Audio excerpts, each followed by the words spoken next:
Bienvenue à cette conférence intitulée Éco-conception, soyons facilitateurs des solutions de transition. Je vous présente tout de suite nos intervenants. Christophe Morin, vous êtes expert en packaging, en partant de gauche et en allant jusqu'à droite en regardant la scène. Nicolas Sala, vous dirigez Inelia. Je vais vous présenter un peu plus longtemps après. Et Thierry Varlet, directeur général d'innovation 360 degrés. Alors, l'éco-conception de l'emballage, c'est devenu un passage évidemment obligé. Ça fait même bien longtemps qu'on en parle en réalité. Mais attention, celle-ci requiert évidemment des compétences et surtout une méthodologie éprouvée. Il ne faut pas faire n'importe quoi puisque, par exemple, si on va chercher du biosourcé à l'autre bout de la planète, on n'a pas forcément fait de l'éco-conception. Voilà. Donc, on parle de transfert notamment d'impacts environnementaux. Et nos trois experts, nos trois intervenants vont bien sûr nous éclairer sur ce chemin vertueux de l'éco-conception. Alors messieurs, je me rapproche de vous et je prends place avec vous. On va commencer avec vous, Nicolas Sala. Je vais vous poser la question à tous les trois. Comment est-ce que vous définissez tout d'abord l'éco-conception? Alors pour vous présenter plus concrètement, Nicolas Sala, vous avez créé Inelia. Les micros fonctionnent, ne vous inquiétez pas, ils ont été réglés pour vous spécialement. Il y a une vingtaine d'années, donc, création d'Inelia. Vous avez une longue expertise de consultant qui vous a mené à travailler avec Essilor, Sanofi, Schneider Electric. Vous possédez une expertise donc internationale sur le packaging, mais avec un fil conducteur qui est justement l'éco-conception. Voilà. Qu'est-ce que l'éco-conception pour vous ? Alors en quelques mots, ça va être dur de résumer l'éco-conception. Alors c'est d'abord vous pouvez prendre votre temps. Alors ça va être dur de résumer l'éco-conception en quelques mots, mais sans monopoliser la parole, c'est d'abord du bon sens paysan, beaucoup de bon sens paysan, un peu de méthodologie, et puis vraiment essayer d'aller au but vis-à-vis des objectifs et passer par ce qu'on appelle des études fonctionnelles, l'étude de la fonctionnalité. On connaît bien l'étude de la fonctionnalité dans les vieux préceptes de design, ou du design au sens technique du terme, la conception. Et puis on peut faire de l'éco-conception avec des critères fonctionnels, dont le côté environnemental, recyclage et compagnie, donc toutes les valeurs qu'on peut donner à l'éco-conception. Et donc avec Inelia, l'équipe Inelia, on essaye d'accompagner nos clients et prospects sur la démarche et puis d'apporter les solutions en fonction des objectifs qu'on aura définis ensemble. Alors on va rentrer bien sûr un peu plus dans les détails. Christophe Morin, expert en packaging. Vous êtes alors ingénieur emballage de formation et vous êtes à la tête de la société Packagil que vous avez créée en 2015. Vous accompagnez l'éco-conception des metteurs en marché ou des enseignes. Vous faites aussi de la recherche appliquée, et notamment pour améliorer la recyclabilité des emballages. Et vous menez, il faut le dire, des travaux avec Citeo, des travaux importants. Par exemple. Voilà. Quelle est votre vision sur l'éco-conception? Vaste question. Je pourrais peut-être ajouter au propos de Nicolas que... On va ajouter au bon sens paysan un peu de méthodologie aussi. L'éco-conception, c'est d'abord la prise en compte de l'impact environnemental dans la conception des produits. C'est-à-dire, dès le départ, on pose ces critères-là. Voilà. L'idée, c'est d'essayer de mesurer un petit peu les choses pour essayer d'identifier de là où on part et d'essayer d'aller vers quelque chose, une solution technique qui répond forcément à un cahier des charges, qui répond à des fonctions attendues qui sont exigeantes, vers une solution beaucoup plus respectueuse de l'environnement, et j'espère, oui, je dis beaucoup plus, parce qu'on a des attentes fortes, le marché a des attentes fortes à ce sujet. Et le consommateur a des attentes fortes. Thierry Varlet, directeur général d'Innovon 360 degrés. Alors, de votre côté, vous avez un profil d'expertise packaging. Vous avez passé 15 ans dans la plasturgie, 20 ans d'accompagnement des dirigeants sur toutes les approches PAC. Vous êtes président aujourd'hui de PAC en transition, qui est une démarche originale qui vise à mettre toutes les parties prenantes autour d'une table pour réfléchir ensemble. Voilà. C'est-à-dire que dans l'éco-conception, on a une approche systémique. Oui, mes deux amis ont commencé à en parler. Je ne vais pas douter et remettre en cause ce qui a été dit, donc je vais essayer de le compléter parce que la véritable stratégie aujourd'hui de l'éco-conception, qui est, je le rappelle, un mot qui existe depuis plus de 30 ans. On parlait au départ d'économie et d'écologie conception. C'est important de s'en souvenir parce que les métiers d'emballage c'est le premier métier à avoir appliqué cette approche-là. Et aujourd'hui, on veut faire de l'éco-conception surtout, mais l'emballage a été vraiment l'initiateur de l'approche. Mais une approche, elle ne peut se construire, et c'est pour ça que j'ai créé Innovon à 360 et qu'on a créé PAC en transition, parce qu'il est temps aujourd'hui de concevoir des emballages qui sont réellement respectueux de notre vie, plus que de notre environnement. Il s'agit de notre vie aujourd'hui. Et concevoir ces emballages respectueux de notre vie, eh bien, c'est intégrer toutes les parties prenantes. Et l'intelligence collective est l'outil, à notre sens, qui nous permet d'intégrer toutes ces parties prenantes, que ce soit le fabricant d'emballage, l'utilisateur d'emballage, qu'on appelle le metteur en marché, quand on veut être un peu spécialiste du pack, mais aussi les collectivités qui sont aujourd'hui en charge du traitement des déchets, les professionnels du déchet.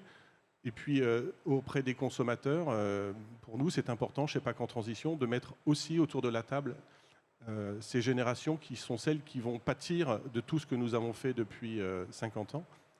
Enfin, pour moi, en tout cas, 50 ans. Mes jeunes amis, ça ne fait pas 50 ans. Mais... Et que cette intelligence collective, elle doit être mise au profit des projets pour que, ensemble, nous construisions l'emballage du futur. Et ça passe par une démarche systémique d'éco-conception. Est-ce que cette démarche systémique est souvent mise en œuvre ou encore beaucoup trop peu?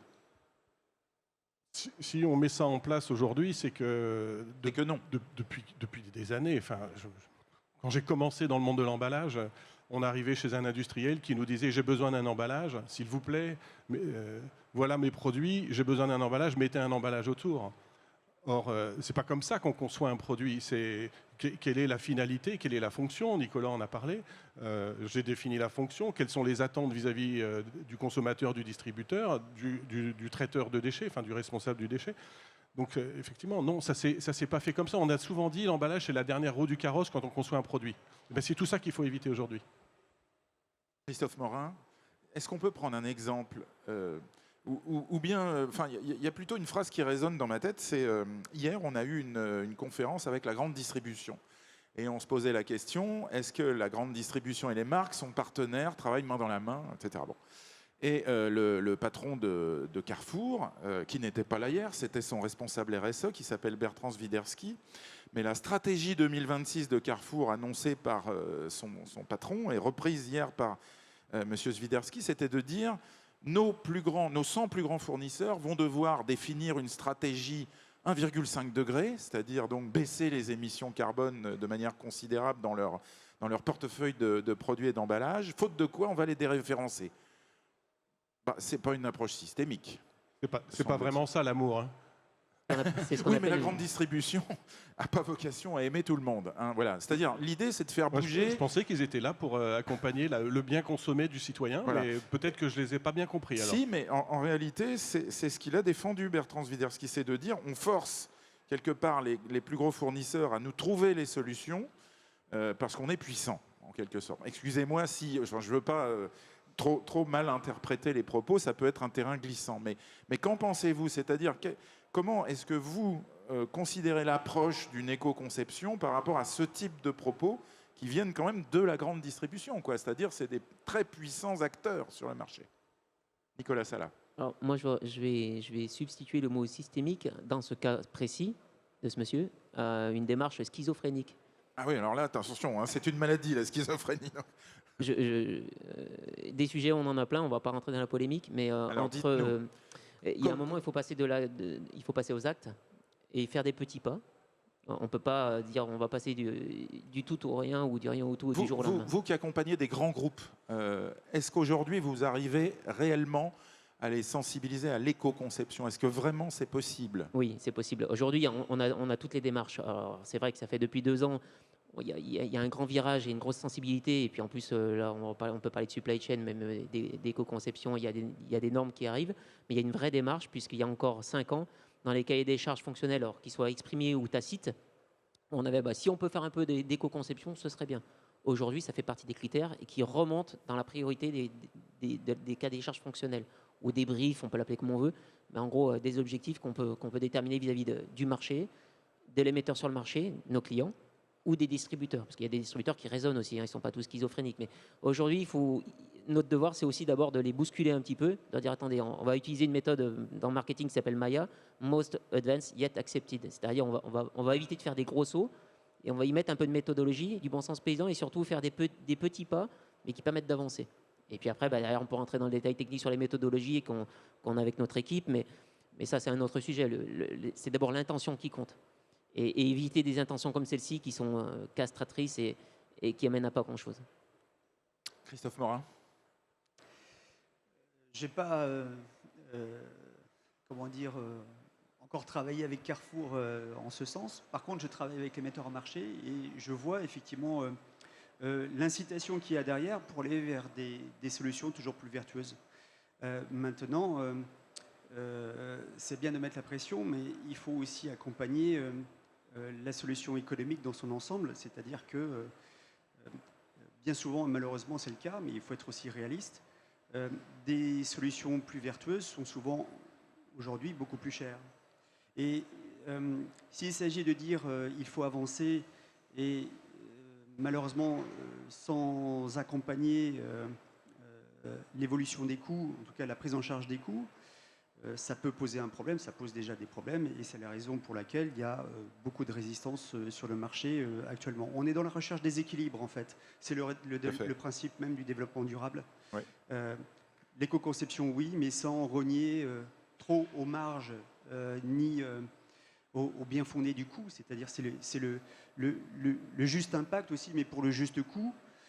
Et pour le juste impact social. Voilà. La recherche des équilibres, c'est ces trois fondements du développement durable. Thierry Varlet.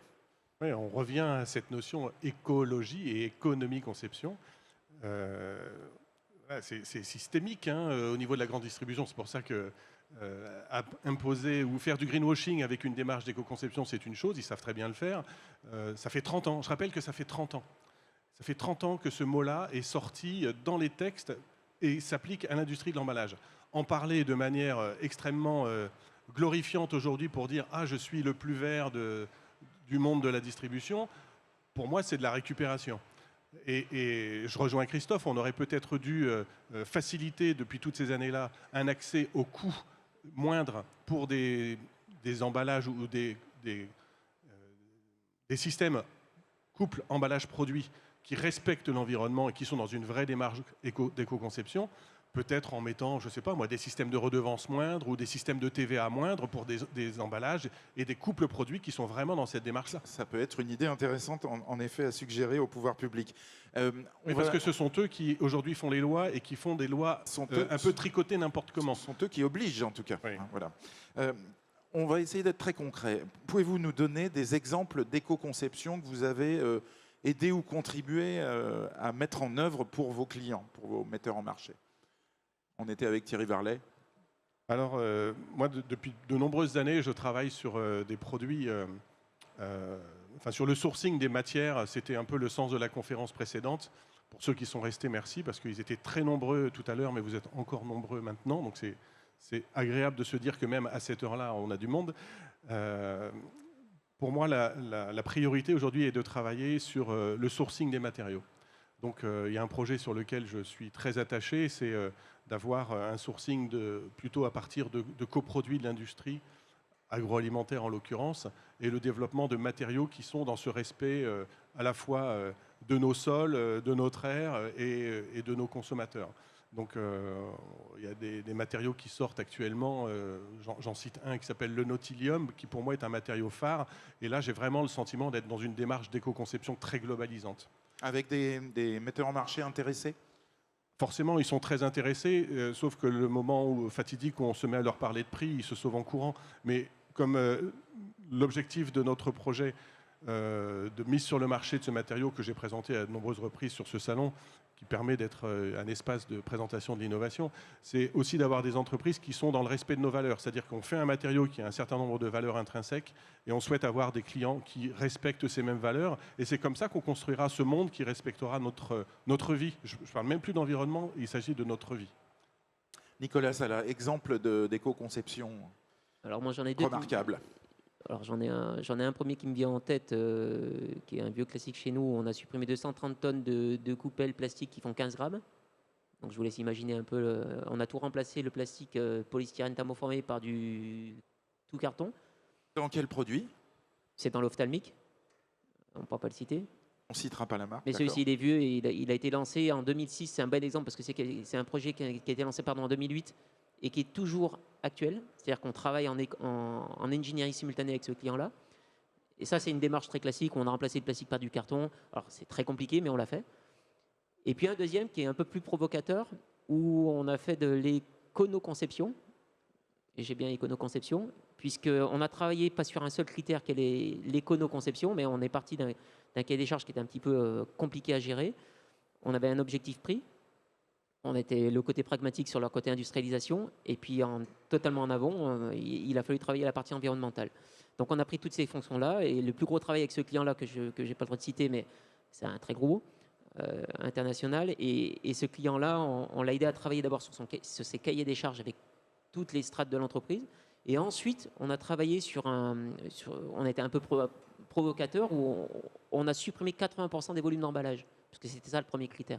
On n'a pas travaillé sur le monomatériau. Le premier exemple, on a travaillé sur le monomatériau, donc l'éconoconception matériaux. Et ensuite, là, sur cet exemple-là, on a travaillé sur la rationalisation pour se donner les moyens d'acheter un emballage plus cher. Et ensuite, on a pu déployer un emballage qui était plus cher, mais qui, au global, revenait moins cher. Puisqu'on en supprimait on rationalisait, on supprimait des références. Et enfin, on a utilisé un produit recyclable, 100% recyclable, du polyéthylène recyclable, 100% recyclable, dont la filière était prête. Par contre, on a supprimé 80% des volumes d'emballage. Donc le critère n'est pas du tout le même que dans le premier exemple, ce qui permet de signifier la notion de fonctionnalité par rapport aux objectifs qu'on va se mettre avec les metteurs sur le marché, le client et le distributeur, s'il y a un distributeur. Ça, c'est un excellent exemple, et puis un instrument de réflexion aussi pour les metteurs en marché. Christophe Morin, un exemple d'éco-conception remarquable de votre côté. J'aurais plutôt envie de vous citer deux exemples, notamment des projets qui sont maintenant publics, parce que c'était des projets qui ont été cofinancés par Citeo. Pour le Sieur, on a travaillé sur des solutions de réduction des charges minéralo-pacifiantes sur les bouteilles d'huile pour optimiser la recyclabilité. Et au passage, on a essayé d'augmenter le taux de matière issue du recyclage, donc pour aller jusqu'à des bouteilles qui sont composées maintenant de 100% de plastique issu du recyclage, voilà, pour les bouteilles de PET. Donc premier exemple. Premier exemple. Puis un deuxième exemple, c'est le projet Charcupac, aussi cofinancé par Citeo. Pardon, vous mettez le micro sur le menton, on a du mal à vous entendre. Voilà. Le projet Charcupac, qui a été aussi cofinancé par Citeo, qui a consisté à la mise au point d'une barquette thermoformée en ligne, monomatériaux, operculés, avec des opercules de densité inférieure à 1. Voilà, tout en respectant les objectifs économiques et les objectifs industriels également. Alors voilà pour les exemples, on pourrait en citer certainement beaucoup plus.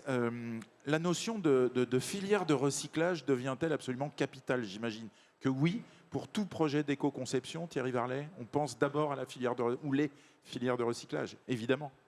Alors, si vraiment on avait pensé d'abord à la filière de recyclage, on n'en serait pas là. Parce que le constat aujourd'hui, c'est un constat d'échec. Donc nous n'avons pas jusqu'à présent pensé aux filières de recyclage au moment où on concevait les emballages ou les produits.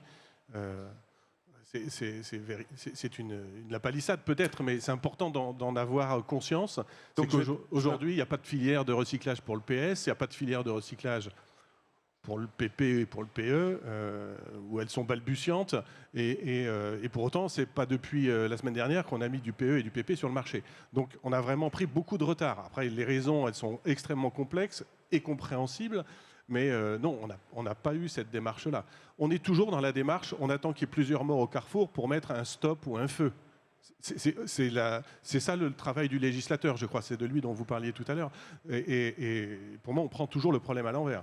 Donc, où on n'applique pas des solutions technologiques qui sont existantes aujourd'hui et utilisées dans d'autres pays sur notre territoire pour avoir une véritable efficacité du recyclage. Donc la vraie définition de l'éco-conception, finalement, c'est d'abord réfléchir aux matériaux, ensuite réfléchir à la filière de recyclage, et après, on voit ce qu'on fait. Oui, ça peut être vu comme ça. En tout cas, le metteur en marché, il va réfléchir à son produit, il va essayer de trouver un matériau d'emballage qui soit cohérent par rapport au règlement qui évolue tous les 15 jours. Et puis, il prend sa décision à un moment avec toute la complexité de la mise sur le marché. Et quand il sort son produit, il espère que le règlement n'a pas changé pour qu'il soit conforme à la réglementation. Et si tout va bien, il y a une potentielle filière de recyclage qui est en place pour pouvoir l'aider à payer un système de redevance qui soit le plus bas possible. Mais il assume sa responsabilité. Là où il est admirable, c'est qu'il assume sa responsabilité de pollueur, puisque c'est le principe de la REP, responsabilité élargie du producteur. Il assume sa responsabilité. Le consommateur ne le sait pas, parce qu'il est toujours en train de dire l'industriel c'est le pollueur, sauf que l'industriel il fait son travail, il assume ses responsabilités et il fait avec ce qui est en place. J'ai encore été sollicité cet après-midi sur le salon pour un industriel qui voulait mettre en place sa propre filière de récupération de ses déchets parce qu'il trouve que c'est pas bien fait aujourd'hui. Mais c'est complexe. On est dans un pays qui multiplie les lois et règlements. Donc aujourd'hui, pour un industriel, c'est extrêmement complexe. Donc je pense qu'il faudrait de temps en temps aussi leur remettre un Oscar, puisque c'était la soirée des Oscars lundi, en disant ils font quand même le taf, ces chers industriels. Et c'est très difficile pour eux de faire ce job d'éco-conception dans cet univers extrêmement mouvant. Alors là, on est sur l'usage unique, mais on peut parler du réemploi. L'éco-conception, on imagine que les bénéfices du réemploi sont colossaux. Christophe Morin? Vous tu voulais une paraissez question piège, plutôt, tu l'as. Plutôt affirmatif. Est-ce que c'est un piège, ma question? Non. Non, parce que ça ouvre forcément un débat. À l'instant T, s'il faut transformer tous les produits à usage unique en emballage potentiellement réemployable, je pense qu'on va générer un impact environnemental colossal. On va multiplier par plus de 2,75 l'impact carbone immédiatement. Simplement, il faut s'inscrire dans le temps long et il faut mettre en place des solutions de collecte, des solutions de lavage, des solutions pour logistique, pour massifier le transport. Et l'ennemi public numéro 1 du réemploi, c'est le kilomètre parcouru. Oui, absolument. On en a parlé, effectivement. On a eu une conférence là-dessus, c'était hier. Est-ce que vous pouvez raisonnablement aujourd'hui conseiller à vos clients, metteurs en marché, d'aller vers le réemploi, ou est-ce que c'est encore trop tôt, ou pour certaines applications, c'est possible? Pardon, je réponds. J'ai envie de dire oui quand même. Il faut expérimenter. On est dans l'ère de l'expérimentation, absolument. Et il faut tester pour pouvoir se forger sa propre opinion. Et puis, il faut rester aussi agile. C'est le principe même de tester et de gravir chaque marche technologique, de tester, de prendre des enseignements à chaque étape pour pouvoir toujours être dans l'amélioration continue. C'est ça que l'on attend de ce principe de test, tirer des enseignements et progresser au quotidien. C'est difficile de comparer, on parle d'analyse du cycle de vie, mais c'est difficile de comparer un matériau plastique qui a plus de 60 ans d'existence, qui a depuis des décennies a été optimisé et suroptimisé, et de le comparer par rapport à un emballage carton, par exemple, qui est tout jeune et qui a encore un potentiel d'optimisation qui est colossal. Voilà, donc aujourd'hui, parler d'analyse de cycle de vie en comparant ces deux solutions qui n'ont pas du tout le même niveau de maturité, c'est là où il faut être prudent. C'est la limite même de l'ACV. Et puis, il faut avoir une espérance, une vision et un parti pris à un moment donné pour faire des choix et les assumer. Nicolas Sala, puis Thierry Varlet. Alors moi, j'ai amené un exemple. Je l'avais mis de côté parce qu'on en avait parlé. Tout simplement, par pitié, du bon sens paysan, il commence par la méthodologie. N'opposons pas. On va se mettre dans le cas, puisque le sujet, je vais prendre 2 minutes pour vous montrer un exemple très concret. N'opposons pas le jetable, recyclable et conçu intelligemment avec le réutilisable. Oui, tout à fait. Raisonnons par bon sens, et exactement comme on vient de le dire. Circuit court, circuit long. Le même besoin n'aura pas la même solution technique si on a un circuit court, circuit long. Donc de toute façon, une organisation, quelle que soit l'entreprise, PME ou grand groupe, il y a des circuits courts, des circuits longs. Pour le même produit, on n'aura pas les mêmes solutions. Un exemple très concret, je vais prêcher pour ma paroisse, puisque en tant que consultant, on a travaillé sur la logistique. Vous êtes exceptionnellement autorisé. La palette. Alors, je ne donnerai pas de nom, mais la palette. Alors, moi, j'ai été à l'époque pionnier, pas pionnier, mais dans les premiers contrats de location de palettes, et dire, voilà, on va réutiliser. Et en 2014, on crée une société suite à une optimisation logistique pour un très gros international. Et on a dit, mais c'est stupide, pourquoi prendre des palettes lourdes pour des grandes distances? Donc aujourd'hui, moi je suis patron d'une boîte, on a inventé des machines qui fabriquent sur place des palettes en carton. Et en fait, on dit aux clients, si vous faites circuit court, les ACV montrent que circuit court, il ne faut surtout pas utiliser ça. Il faut prendre une palette lourde, plastique, bois, qu'on va réutiliser. Mais surtout, inversement, dès qu'on va faire de la distance, n'utilisons pas du bois. Un camion de palettes de produits finis, 33 palettes dans un camion, c'est 1 tonne de poids mort. Aujourd'hui, au prix du carburant traduit en CO2, on revient sur le même argument. Donc, circuit court. Donc, alors là, vous montrez un cube. Pourquoi montrez-vous un cube? Oui, C'est pas pardon. une palette, ça. La machine, juste 2 mots, c'est une machine qui permet de faire sur place, en moins de 9 mètres carrés, des plots qui résistent à 600 kg avec du carton, très peu de carton. Je ne veux pas faire la pub, c'est pas le sujet. Mais par contre, c'était pour dire on peut faire sur place avec du carton une solution résistante à l'humidité pour les circuits longs légers. Et circuits courts, on prend des produits lourds, des palettes en bois et des palettes en plastique. Donc n'opposons pas le jetable intelligent avec le réutilisable, mais raisonnons un coup circuit court, lourd, réutilisable, et circuit long, jetable, intelligemment, 100% recyclable ou compostable. On a compris le discours. Donc il s'agit effectivement d'un système industriel léger de fabrication de palettes en carton. Dans cet exemple-là, oui. Dans cet exemple-là, qui est donc utilisable par le client, par le transporteur également. Hein, voilà. Donc c'est une solution de circuit court et de réemploi sur le matériau palette qui est effectivement par essence réemployable et un nombre de cycles important, voilà, tout en gagnant du poids, beaucoup de poids. Thierry Varlet. Oui, je ne veux pas être redondant, mais je suis totalement d'accord avec l'approche d'agilité. C'est pas pour faire de la pub à Pack Agile, mais il faut être agile et contraindre les entreprises quelquefois avec ces approches législatives. Je radote un peu avec ça. C'est extrêmement compliqué pour l'entreprise de se sortir de ça.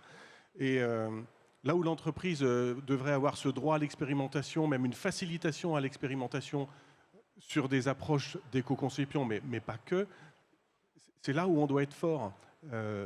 On ne peut pas bloquer les entreprises en disant vous ne pouvez pas développer ça parce qu'il n'y a pas de filière.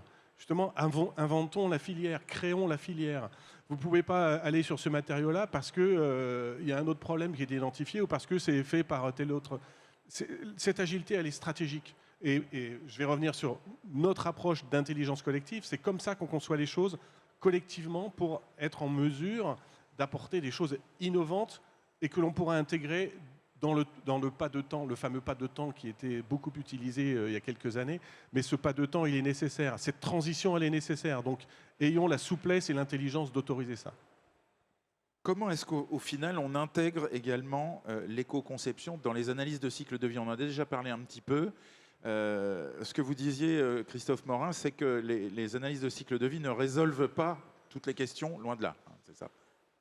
Oui, parce que... En matière d'éco-conception, encore une fois. En matière d'éco-conception aussi, moi j'ai une approche pragmatique aussi de l'éco-conception.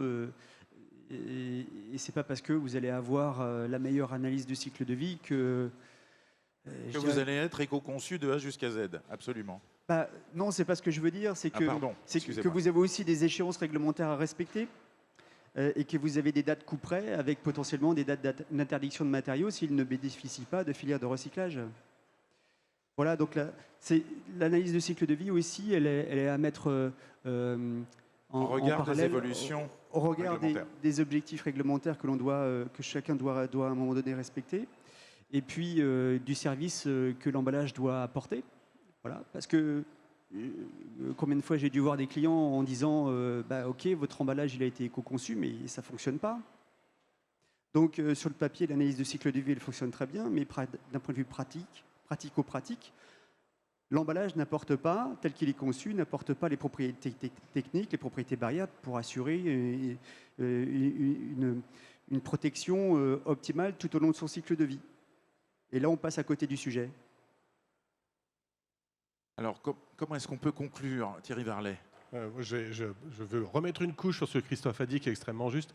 Finalement, tous les industriels qui fabriquent un matériau ont fait une analyse de cycle de vie de leur emballage fabriqué avec tel matériau. Et tous, c'est un peu comme l'école des fans, pour que ceux qui se souviennent, tous ont gagné. Tous ont le meilleur résultat d'ACV. Or, l'emballage, il a une fonction, c'est de protéger le produit. L'impact environnemental que l'on attribue en général à l'emballage, en moyenne sur un produit, c'est 10% environ.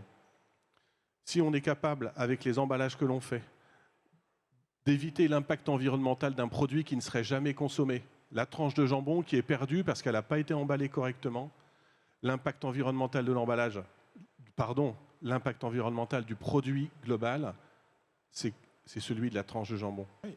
Donc oublier cette fonction de l'emballage, c'est oublier le service que rend l'emballage, et c'est là qu'on doit être intelligent et de faire une analyse d'impact environnemental de la globalité du produit. il y a suffisamment de personnes qui n'ont pas accès à la nourriture dans ces temps Oui, de crise pour qu'on soit vraiment en capacité de protéger le produit. Et pour ça, le seul outil qui fonctionne, c'est de mettre un emballage. Le gaspillage alimentaire, c'est un des très très grands sujets effectivement liés à l'emballage. Nicolas Sala, un mot de conclusion de votre côté. Je pense que dans ces approches-là, il faut être simple. Et je vais répéter encore le bon sens paysan. Après l'ACV, on peut lui faire dire tout et son contraire. Il suffit juste de définir les objectifs, qu'ils soient bons ou mauvais. Pour terminer, On ne peut pas se retrancher derrière l'ACV. surtout finalement. pas, surtout Voilà. pas. En fait, il faut que ce soit mes équipes, je les harcèle quand on va chez nos clients et prospects en disant attendez, ça dépend de l'objectif qu'on nous fait, qu'on nous donne, ça dépend du plan d'action que l'on fait. Et enfin, juste, l'ACV, c'est un outil parmi d'autres, analyse fonctionnelle, le design, l'étude de l'usager. Et l'ACV, l'analyse du cycle de vie, c'est tout simplement un outil d'aide à la décision. Ce n'est pas lui qui doit vous dire, c'est dire, bon, voilà, j'ai plusieurs solutions, c'est comme un accord, on a plusieurs solutions, chaque cas va avoir sa solution, et pour le même besoin, dans un cas différent, on aura d'autres solutions. Et l'ACV va vous aider, qu'elle soit simplifiée ou très détaillée, déjà, elle ne dira pas la même chose, elle va vous aider à décider. C'est un outil d'aide à la décision. Ce n'est pas elle qui va décider, ce n'est pas elle qui va vous donner la bonne solution. On aura bien compris qu'on ne doit pas confondre éco-conception et analyse de cycle de vie. Merci messieurs pour cette réflexion. Évidemment, vous avez compris que ce n'est pas des recettes de cuisine qu'on vous a données, c'est plutôt une vraie matière à réflexion. Et pour cela, soyez remerciés messieurs. Applaudissements pour nos intervenants. Merci.